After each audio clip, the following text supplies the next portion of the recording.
Entonces, para ser eficientes, para ser rápidos, para tomar decisiones rápidas, eso es lo que hace el orbital, y realmente lo que nos hace es que nos guía las experiencias previas positivas y negativas a que nos haga esto o a que digamos, voy a hacer esto, ¿no? La gente que le gusta el riesgo se lanza desde un paracaídas, ¡fua! Le encanta. Otra gente diría, ni me monto en el avión, ¿no? O sea, ¿vale?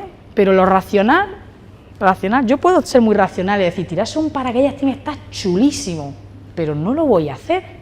¿Y por qué no? Porque me muero de miedo, no que pensarlo, ¿vale? Realmente es lo emocional lo que me hace. Pues en los niños, todo ese aprendizaje lo están haciendo durante su periodo en las escuelas, porque todo esto se va adquiriendo durante la primera infancia. Con vosotros están aprendiendo a esa toma de decisiones y a regular lo emocional. ¿Qué pasa cuando un niño está en un contexto social donde la parte emocional está muy alterada? Maltrato, abuso, negligencia, porque este sistema va a estar muy alterado. Muy alterado. Son niños que luego de mayores vamos a tener mucha impulsividad, toma de decisiones desacertadas, van a hacer cosas que no deberían de hacer, no van a tener miedo a determinadas cosas que deberían de tener, se van a exponer a situaciones que no deberían de exponerse. O sea que es muy importante que eso se desarrolle bien, ¿vale? Y la parte medial está más relacionada con la parte de cognición social, la motivación, lo que hay autores que le llaman como el centro de la voluntad, tener voluntad o tener motivación a la acción, y normalmente a la acción con respecto a los demás, ¿vale? A relacionarme con la gente. ¿Por qué sabemos esto? Porque, de nuevo, los adultos nos dan muchas pistas. La lesión de esta parte del cerebro de forma bilateral, que puede ser por un traumatismo, pero casi siempre es por infarto bilateral de las arterias cerebrales anteriores, produce lo que se llama un mutismo acinético, ¿vale? Son pacientes que no hablan, ni se mueven, ni hacen nada, están continuamente quietos, no tienen ningún tipo de intención comunicativa ni de relacionarse con nadie, pero es que incluso sus propias necesidades básicas no tienen motivación por cumplirlas. O sea, si tienen hambre no piden ni buscan comida, le ponen el plato de comida delante. Si tú les coges el tenedor y se lo pones en la mano, empiezan a comer, pero si tú les dejas para que ellos inicien, no inician. Eso es un mutismo acinético muy grave, ¿vale? Eso es muy grave, se ve muy poco, gracias a Dios. Luego obviamente hay un gradiente, ¿no? Ahí, y entonces gente apática, gente con abulia, gente que todo les cuesta, y no hay depresión, no están deprimidos, es simplemente que no pueden, ¿no? Y ahí tenemos un montón de alteraciones en adultos con daño cerebral, pero también en trastornos psiquiátricos, en esquizofrenia, la sintomatología negativa de la esquizofrenia, ¿vale? Esos pacientes que están todo el día así, no solamente por la medicación, por la sintomatología negativa. La sintomatología negativa es porque todo esto está fallando, Entonces, esto nos da pistas, pues para saber que eso funciona así. Obviamente un daño que no sea tan grave y que sea, en vez de aquí en el cíngulo, en la corteza paracingulada, pues empezamos a tener problemas de cognición social. Pacientes que no entienden bien las relaciones sociales, la parte emocional de los rostros, las intenciones de la gente.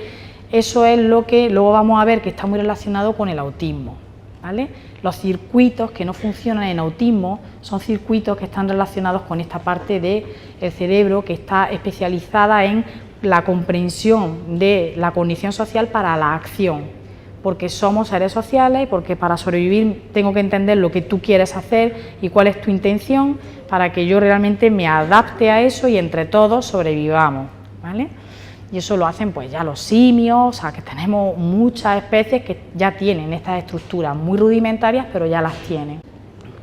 Bueno, aquí sería un poco la parte de reconocimiento de emociones en cara, ¿vale? Que todo esto se lo hace esa parte del frontal, bueno, son circuitos, ¿vale? Entendamos, pero sí que está muy relacionada con esa parte del lóbulo frontal, ¿vale?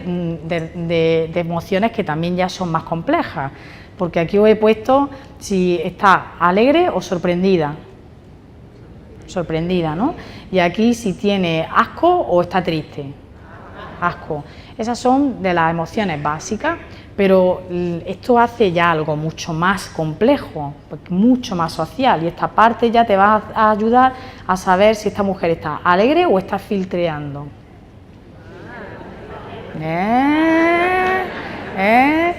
Fijaros, una cara estática, ya nuestro cerebro sabe diferenciar que no es una sonrisa de felicidad, es una sonrisa de ¿qué? ¿Tomamos una copa? ¿Vale? Es decir, fijaros, ¿no? Lo complejo de las relaciones humanas, y el cerebro es capaz de hacer eso. Pues imaginaos cuando eso falla, que eso falla en el autismo. O sea, estos chavales cuando llega la adolescencia no se enteran de nada. Lo de alto nivel, ¿vale? Estamos hablando de un Asperger. Un Asperger se mete en un pub a tomar una copa con los colegas, no se entera de nada, están allí todo el mundo, venga chicos, no sé qué, está el otro allí, bueno, no sabe nada, y además tienen mucha ansiedad, son chavales que tienen unos trastornos de ansiedad gravísimos en esa etapa, porque si ya de por sí la adolescencia es un estresor que produce ansiedad en general, en ellos es muchísimo, tienen muchísimos problemas de sueño, ansiedad, depresión, porque es que no se enteran, porque esa es la etapa donde todo esto se entrena, y ellos no pueden entrenar nada porque no lo entienden, entonces lo pasan muy mal, ¿vale? Aquí tenemos otra, ¿esta cómo está? ¿Se siente culpable o es un poco arrogante? ¿Qué pasa? O sea, fijaros, ¿no? Que para nosotros nos parece totalmente normal, porque es una función expectante de la experiencia, porque no hemos tenido que entrenarla para tener esa capacidad, ¿vale? Es una función básica, innata, y cuando eso se altera, tenemos muchos problemas. Y bueno, aquí está toda la parte de la gambling, que no la voy a contar porque sé todo el tema de teoría de mente, que de todas maneras luego lo vamos a volver a hablar, que de todas maneras yo creo que lo conocéis, las creencias de primer y segundo orden, que hay un montón de ejercicios, de Baron Cohen, todo lo que es entender las intenciones de los demás, todo eso está relacionado con esas capacidades de cognición social que tenemos. ¿Y cómo se desarrolla esto a nivel de los pequeñitos? Pues si nos vamos al primer año de vida y hacemos, esto lo va a explicar Charo mucho mejor, o sea, yo creo que voy a pasar rápido, pero ¿conocéis la tarea A9B? Que eso es cuando le pone a un niño, perdón, voy a coger, coge al niño y le dice, venga, ¿dónde está el aparato este? Y te dice, aquí. Dice, muy bien. Y delante del niño, que el niño lo está viendo, hace así y te lo cambias de mano. Le dice, venga, ¿y ahora dónde está? Bueno, algo que no se viera, ¿vale? Que es que esto se ve muy bien. Y te dice que aquí, en la mano donde estaba antes. Que eso es lo que Piaget decía, la permanencia del objeto y todo eso, ¿no? Pues, realmente está relacionado con la working memory. Realmente que no ha podido actualizar la información, ¿vale? Desde la neuropsicología, la permanencia del objeto que hablaba Piaget, lo interpretamos como un no updating de la información. ¿Cuándo empiezan los niños a ser capaces de hacer esta tarea de respuesta demorada?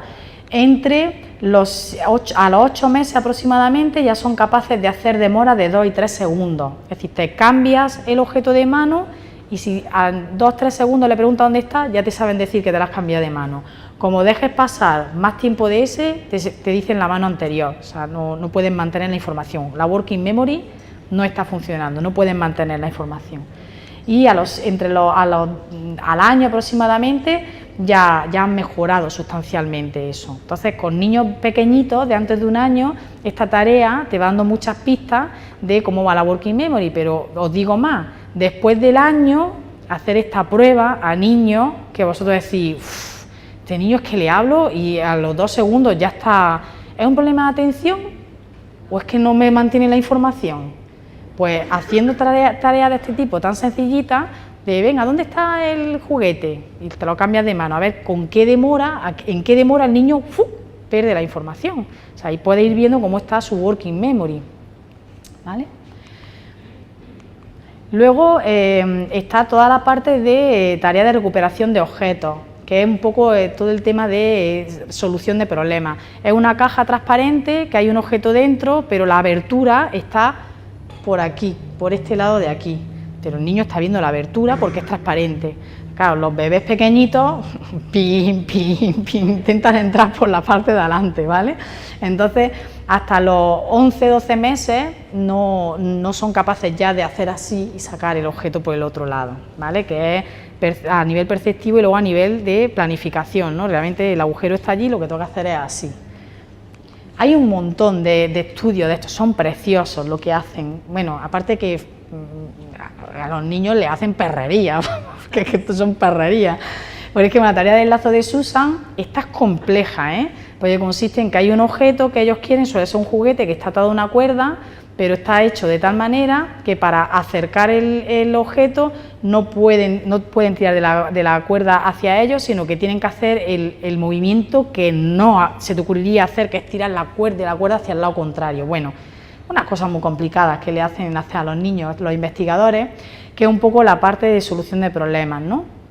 O el niño tiene que presionar una tecla cuando aparezca un objeto, pero el que aparece a la izquierda y tienen que presionar con la derecha, o aparece a la derecha y tienen que presionar con la izquierda. Todo eso, que son temas de inhibición y de control. Pues, ¿cuándo empiezan los niños? Pues a los 3 años. A los 3 años aproximadamente ya tienen una ejecución parecida a la de un adulto. Ya son capaces de decir, vale, tirando no me vale, tengo que hacer otra estrategia, tengo que ir para allá. O sale aquí, pero no es aquí, es con este dedo, es con esta mano. Ya empiezan a inhibir y a planificar bien, ¿vale? A los 3-5 años, las tareas del día y la noche, ¿vale? Que consiste en que tienen que decir de día cuando aparezca la luna y decir noche cuando aparezca el sol, ¿vale? Que generan un conflicto y que tienen que inhibir lo predominante, ¿vale? Pues aquí volvemos otra vez a lo mismo. Sobre los 3-4 años empiezan a hacerlo bien, pero sobre todo a los 7. A los 7 ya ese tipo de inhibición verbal, que no es motora, que es verbal, ya empiezan a hacerlo bien con unos 7 años, ¿vale? Y bueno, pues hay, por ejemplo, la tarea de apariencia y realidad, una esponja que parece una piedra, ¿vale? Los trampantojos estos, ¿no? Que dicen que es, pues tú crees que es una esponja, pero cuando lo tocas resulta que es una piedra. Entonces los niños tienen que ver lo que es, tienen que tocar, darse cuenta de lo que es y tienen que decir ¿qué es? Y los niños dicen una piedra en vez de una esponja, ¿no? Total, que eso ya empiezan a hacerlo bien sobre los 4 o 5 años, las tareas Go No Go sobre los 4 años y medio, y bueno, hay muchas más tareas, ¿no? Y luego hay en general hay una mejora de la ejecución de todas las funciones frontales desde los 5 años hasta la juventud, los 22, y encontramos que hay realmente un periodo crítico, que es a los 8 años hay un periodo crítico, antes a los 5 hay otro, ¿vale? Que es cuando empiezan a inhibir. Luego a los 8 hay otro periodo crítico y ya empieza a haber una asíntota, y luego en la adolescencia hay otro periodo crítico de mejora de las funciones ejecutivas. O sea, primero se adquiere lo más básico, luego esos sistemas se perfilan y en la adolescencia ya es cuando se hace toda la parte de planificación y toma de decisiones. Y ahí hay un periodo de poda neuronal muy importante. ¿Qué pasa cuando empezamos a consumir alcohol, drogas en esa etapa de la adolescencia? Que el lóbulo frontal nos lo cargamos entero. O sea, todo lo que venía predispuesto para empezar a funcionar me lo cargo, porque la poda se va a hacer mal y no se va a configurar bien el lóbulo frontal. Y tenemos gente que empieza a beber alcohol y tóxicos muy jóvenes, que lo que tenemos luego son unos deterioros cognitivos impresionantes. Tienen problemas de memoria, problemas ejecutivos, agresividad, o sea, problemas muy, muy graves, ¿no? Entonces, pues bueno, es importante que también la sociedad conozca el efecto del alcohol a estas edades. Y luego, por ejemplo, si hay predisposición a psicosis, a esquizofrenia, el consumo de cannabis en esas edades lo va a desencadenar, ¿vale? Porque el circuito ya está alterado a nivel frontal, y con el cannabis metemos un chutazo de dopamina y aparece el brote psicótico. Y no sé, aquí en España es súper común la patología dual, esquizofrenia con consumo de cannabis. Ambas cosas se dan juntas mucho. En resumen, pues la memoria de trabajo aparece sobre los 8 meses, ya empiezan a tener los niños memoria de trabajo, obviamente a partir de ahí ya empieza a mejorar. La autorregulación comienza en torno a los 2 años, a los 4 años ya es bastante adecuado, a los 6 años ya hay un pleno dominio de la parte motora y a los 10 años ya hay un dominio también de la inhibición verbal, ¿vale? Y la capacidad de solventar problemas comienza obviamente en el primer año, pero sobre los 5, que es ese periodo crítico que hemos hablado antes, ya pueden solucionar bastantes problemas y a los 11, después del segundo periodo a los 8, ya empiezan a asemejarse a un adulto, pero luego ya la fluidez, la planificación, todo eso termina en la adolescencia, ¿vale?